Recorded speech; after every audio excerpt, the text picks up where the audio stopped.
We always talk about the importance of bike fit here on GCN, rightly so. Getting your bike set up correctly makes the world of difference to both comfort and performance. However, today I've set up my Orbea Terra in a way that I would wholeheartedly not recommend. I've dropped 2 frame sizes from an XXL, which I normally ride, to an XL to a large, which you see in front of me. The result is pretty ridiculous.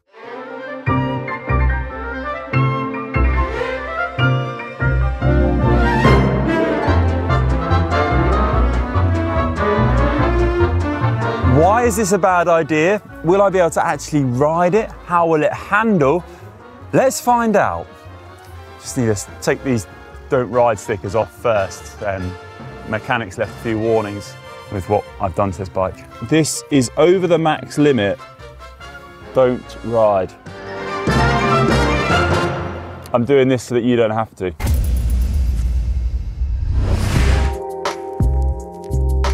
The idea for this video came about after thinking back some of the long debates I had on previous teams in my racing years when everyone was discussing what size frame they should use in the following season's races. Many of my then teammates opted to go down a size, arguing that it would be lighter, stiffer, get a more aggressive aerodynamic position, slamming the stem, increasing their drops, the handlebars, and you know, when the hammer goes down, they reckon that would be a good thing to have. I'm being a tall rider and always opting for the largest size frame possible. I never got drawn into such arguments, so I was always on my big bike until today. Today I'm taking things to extremes to find out what might happen if the big rider got put on the small bike.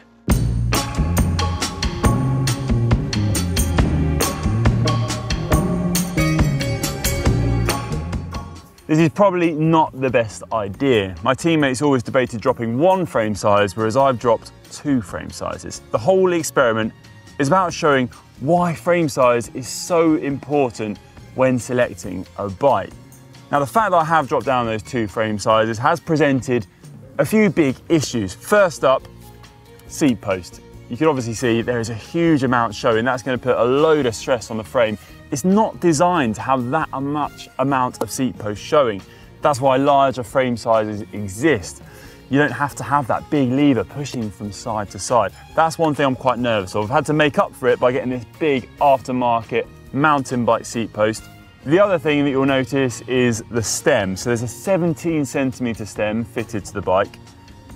That's a lot longer than I'd normally ride, and it's going to create quite a large steering arc paired with the fact that the smaller frame size is going to feel twitchier to handle. I'm not entirely sure what impact that's going to have on the sensations I get when I'm riding the bike. Essentially, I've had to fit this to make up for the lack of reach, which that smaller frame size has kind of restricted me. Big stem, big seat post, quite visible differences to my usual bike. I did get in touch with Tom Sturdy, bike builder extraordinaire, to find out his opinion on my smaller size bike and the fact that I've dropped down so many frame sizes to ride today. He raised some really interesting points, the main one being the fact that the wheelbase has decreased so much down to this size frame. Now, in his words, he said that'll mean it will have a really quick turning response, which isn't necessarily a bad thing, but what is a bad thing is that it's out of proportion to where my centre of mass is on the bike. So obviously I'm so tall, the bike's small, my mass is going to be all the way up there, and he says that's going to make it less intuitive to ride, so it will generally be perceived as more twitchy. Plus, combining this with the fact that compromised weight distribution, small bikes tend to have steeper seat tube angles, so I've reduced my reach. I've made up for this with that extra long stem. So I'm putting so much weight on the fronts there. Tom says it's rideable, but all those things add up to a very knife edge scenario. There's lots of cliff edges. Essentially, I'm going from the bike being manageable to ride to it being on the deck. Probably fine in good conditions where tyre grip is predictable, but almost certainly off in wet or variable conditions. Not sure I wanted to read that before I took this for a spin. I've decided to put this into a real world experiment to see how the wrong size frame compares to my usual XXL or Bea Terra, the one I normally ride here on GCN. I've picked a bit of a climb as a rough experiment, rough kind of, I guess, challenge to conquer. It's around 1.5 K long, a few pitches and gradient, a few flatter sections and a few corners too, so I get a good feel of the handling of the bike and how that compares to what I normally like to ride. Got power going so we can see my effort as well and how that's translated onto the road through the pedals. First though, time to give it a go. Lay down a benchmark on the XXL. Right then, 3, 2, 1, here we go. First effort up the climb. Keep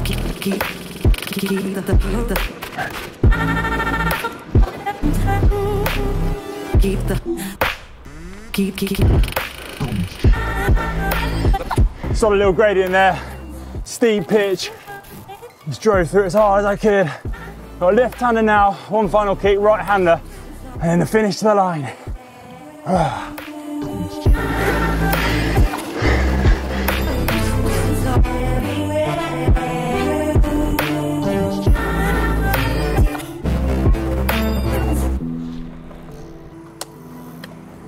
That's the first benchmark laid down.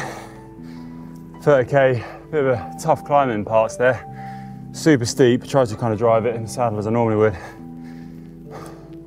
Feeling all right, we've had a few hard rides recently on GCN. Now though, head back down. It's time to repeat it all on the small bike. Just before I head out on my final run on the smaller sized frame, it's worth saying that it's not just going to be the bike's handling that might be impacted. Comfort is going to be compromised too. To find out why, I caught up with professional bike fitter and physiotherapist, Brian McCullough. Oh goodness. Brian, thanks so much for joining us, providing an expert opinion on the GCN channel once more. To begin with, I'm interested to hear your take on whether the everyday cyclist should kind of copy Retro. When we hear pros talk about dropping down a frame size for performance reasons, is that something we should emulate?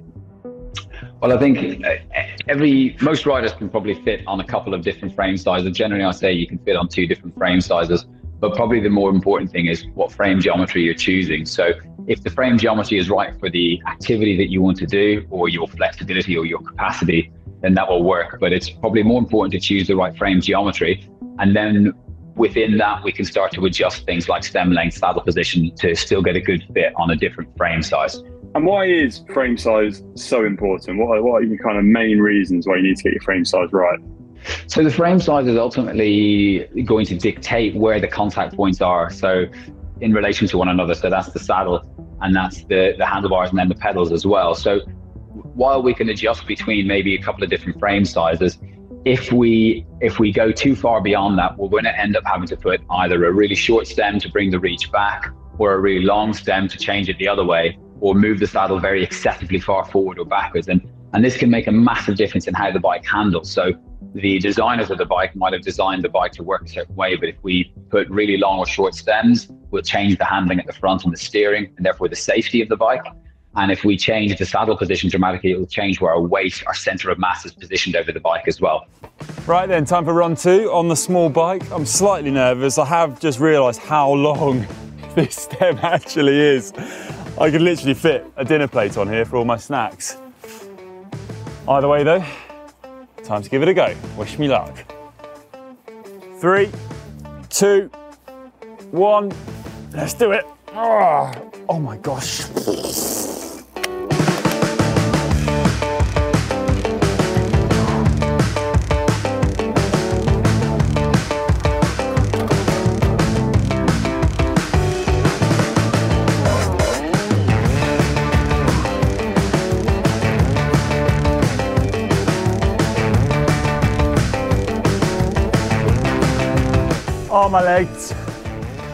Oh, my legs are burning.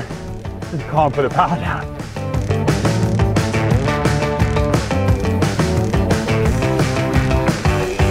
Oh, finding it pretty hard to put the power down. Just really restricted in my hips. Feels super low on the front. I'm not sure how much good it's doing because I'm having to get out of the saddle so often. Last little flat section and just driving up to the last little bit of this climb. Ah!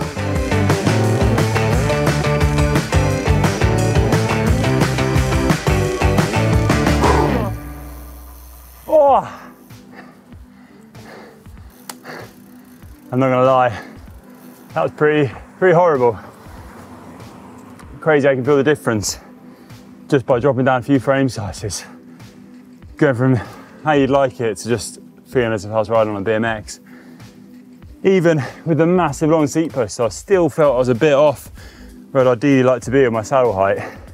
And with the crazy stem, I actually could have had more reach, which is mad to say. Hard to find any positives.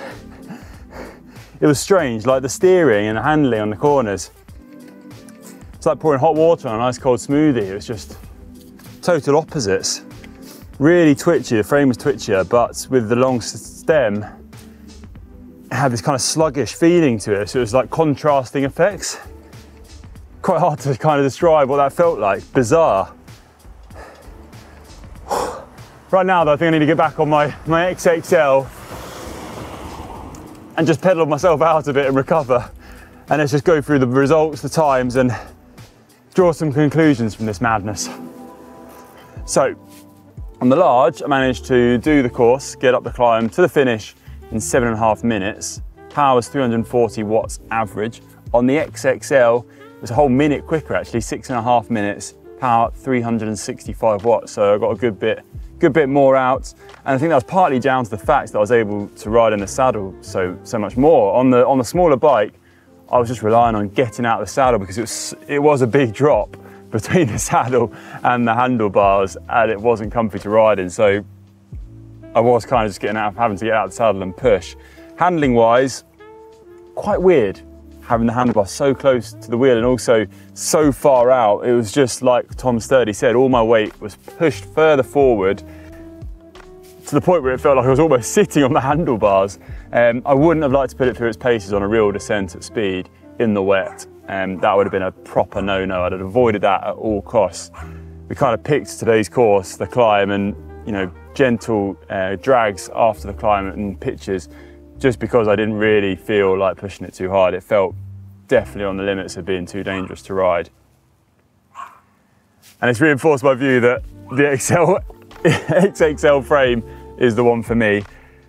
If you are thinking of buying a bike or you're thinking of choosing a frame size, I would recommend getting some good advice, talking to your local bike shop, talking to a bike fitter perhaps, making sure that it's right for you before you do commit, because going down a size or going down 2 sizes for sure not the way to go, because it is just so important. And it gives you, as Brian said in our chat, it gives you the ability to get your position right once you have the bike, rather than doing some crazy ridiculous stem or seat post to then go back afterwards and make it work for you. But let us know down in the comments section below what size frame you ride. Do you ride an XXL like me? Always love to hear from the tall riders out there. And if you did find this video useful, please give it a big thumbs up. Thanks for watching. I'm gonna go and ride the big bike for a bit now.